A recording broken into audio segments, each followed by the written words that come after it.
Et pour l'heure, j'ai l'immense plaisir d'accueillir en studio Sophie Jabès. Sophie Jabès, bonjour. Bonjour Lise. Alors, vous le savez ou non, on parle beaucoup de vous sur l'antenne de Radio J à travers les émissions de l'Écuge. L'Écuge, en ce moment, c'est le festival Confluence au pluriel. C'est un festival autour de la Méditerranée avec des spectacles, des concerts. Et ce matin, eh bien, on commence avec vous et avec les mots de Mémé. Alors, les mots de Mémé, je me suis demandé de quel Mémé il s'agissait, et ça, vous allez nous le dire. C'est mis en scène par Stéphane Roux. Ça aura lieu le 18 janvier à 20h à l'Écuge, 119 rue Lafayette, dans le 10e. Et pour cela, on va sur écuge.fr pour s'inscrire, pour prendre ses places. Alors, Sophie Jabès, tout d'abord, c'est la première fois que vous jouez à l'Écuge? Oui, tout à fait. Je connais bien l'équipe, oui. Gadib Guy et aussi Jean-François Strouf, et j'avoue que j'admire vraiment leur travail. Je trouve qu'ils font un travail vraiment magnifique de programmation dans tous les sens, et avec beaucoup de courage et beaucoup de brio.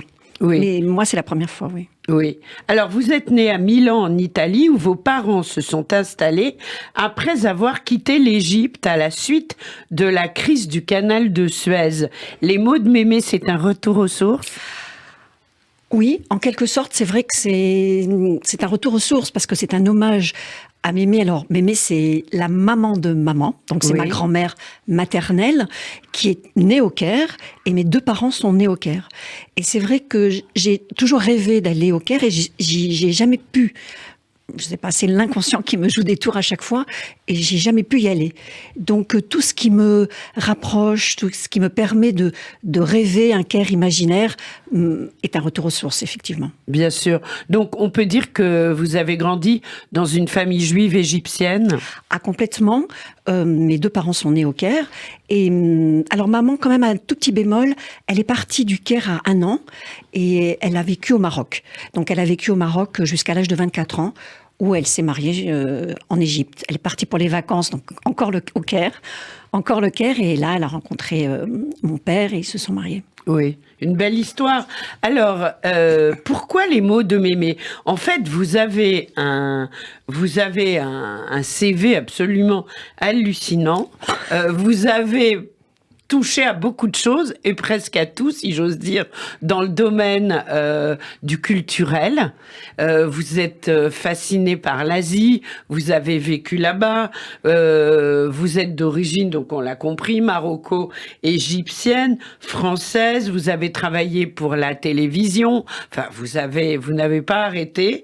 Et est-ce que c'est votre premier spectacle en tant que comédienne, finalement, somme toute? Alors, j'ai fait d'autres lectures théâtrales, à Avignon notamment, une lecture sur La jupe souriante. Qu'est-ce que j'ai aussi lu? J'ai lu Les mots de Mémé à Avignon, mais on était 2. Là, je vais être seule sur scène, avec une autre mise en scène, beaucoup plus théâtrale, beaucoup plus élaborée, pour l'Écuge. Et alors, j'essaie de réfléchir. Et alors, jeune, j'ai toujours adoré la scène et faire le pitch sur scène, ça c'est sûr. Et voilà. Et vous êtes aussi écrivaine? Ah oui, alors là, oui. Enfin, je ne sais pas comment vous souhaitez qu'on le dise. Écrivain, écrivaine, auteur avec un E, ça c'est vous qui allez nous le dire. Alors moi j'aime bien autrice. Autrice, oui, c'est encore plus radical. D'accord. C'est encore plus radical. Je trouve que c'est très important de marquer la différence. Oui, je suis autrice. En fait, j'ai commencé ma carrière comme productrice de télévision et ensuite j'ai basculé dans l'écriture.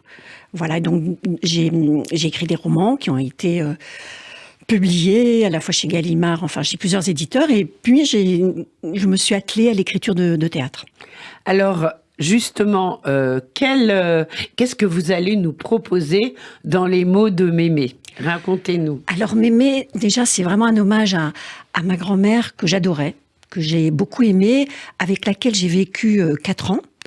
Et même plus 5 ans. 4 ans quand j'étais petite, et puis 1 an quand j'étais en première à Paris. Et ma grand-mère, en fait, Mémé, parlait toujours par proverbe. En tout cas, énormément par proverbe.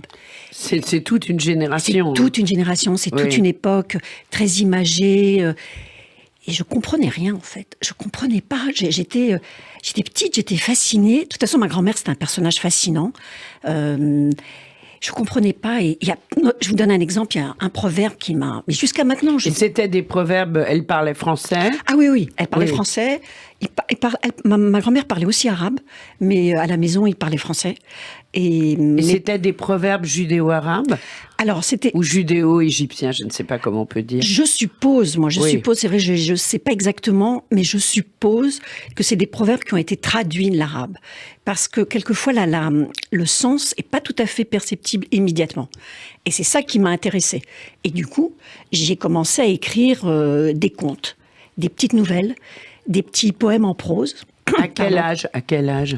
Oh, j'ai écrit ces contes il y a pas très longtemps, il y a 5-6 ans. Ah oui, d'accord. Oui, peut-être un peu plus. Mais vous vous êtes souvenu de tous les proverbes de votre grand-mère? J'ai vécu 4 ans avec elle, donc quand même, j'étais très proche. Hein. Oui, 4 et 5 ans. Mais petite, c'était 4 ans. Et ça m'a beaucoup marqué. Alors, ce qui est étonnant, c'est que j'en ai parlé justement à ma famille, à mes cousins, et eux se rappelaient pas du tout de ces proverbes-là.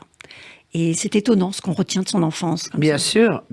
Alors, par exemple, exemple. Oui, celui qui, moi, alors là, me fascine toujours, c'est la chance de la vilaine, la belle, l'envie.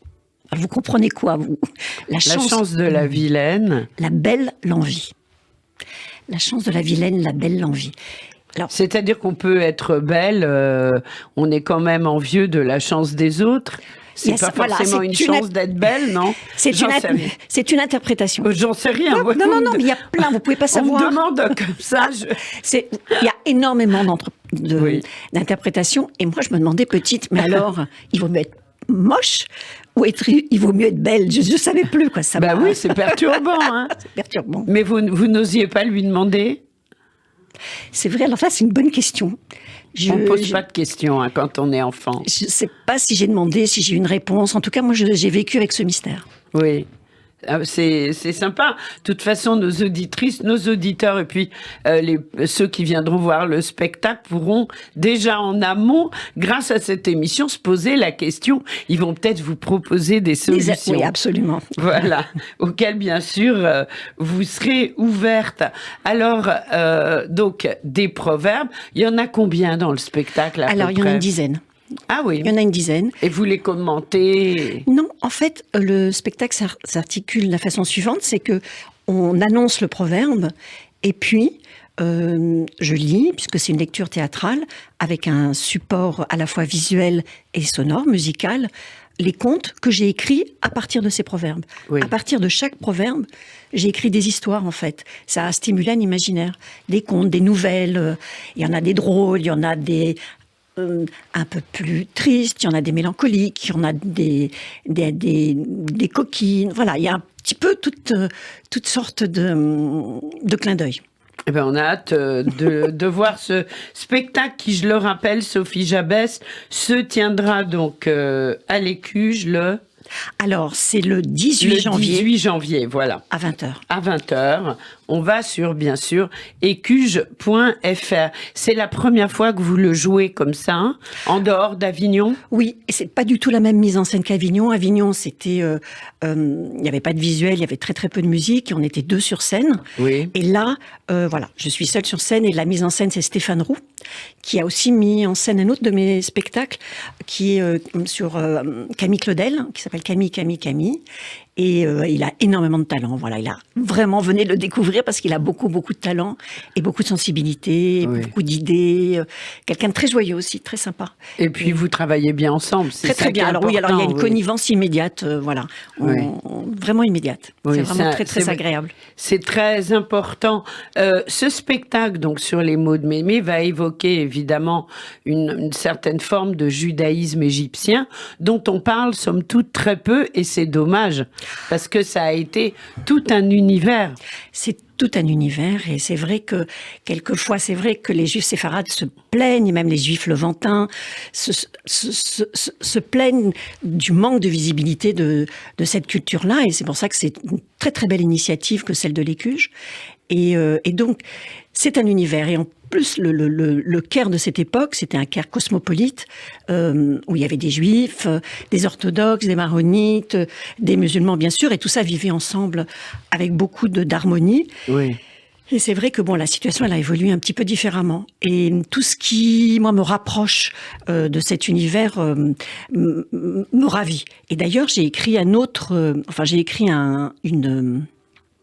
pièce de théâtre sur une chanteuse qui n'est pas juive, qui est druze, libano-syrienne, qui a chanté en Égypte entre les deux guerres, oui. et qui s'appelle Asmahan. Oui. Et là, je suis en train de le monter, et j'avoue que c'est aussi un grand plaisir, parce que c'est aussi la façon de recréer ce Caire. Oui, et le spectacle, il n'est pas encore monté, mais c'est un projet. Oui, alors il est très très bien avancé, on est en production. Oui, voilà. Eh bien, vous me tenez au courant avec parce que plaisir. je trouve ça tout à fait passionnant, bien entendu.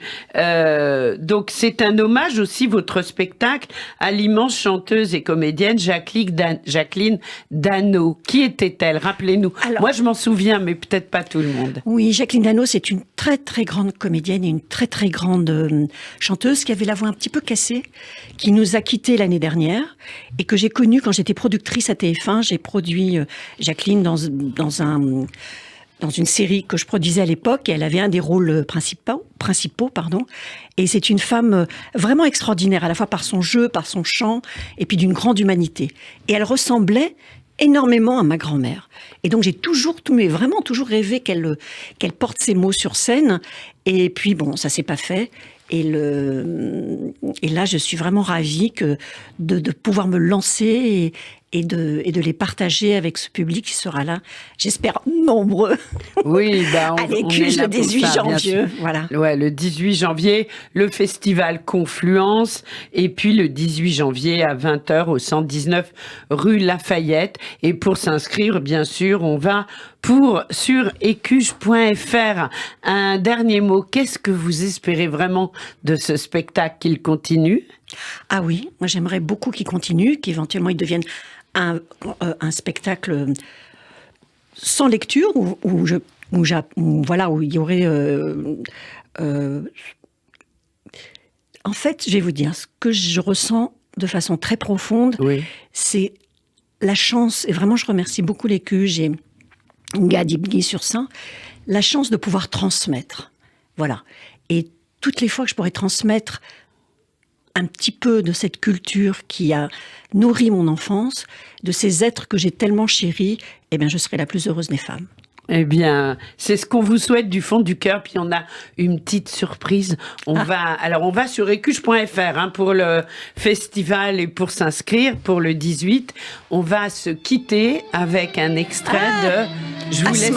Bien sûr. Wow. Merci beaucoup d'avoir été avec nous, Sophie Jabès, et plein de succès.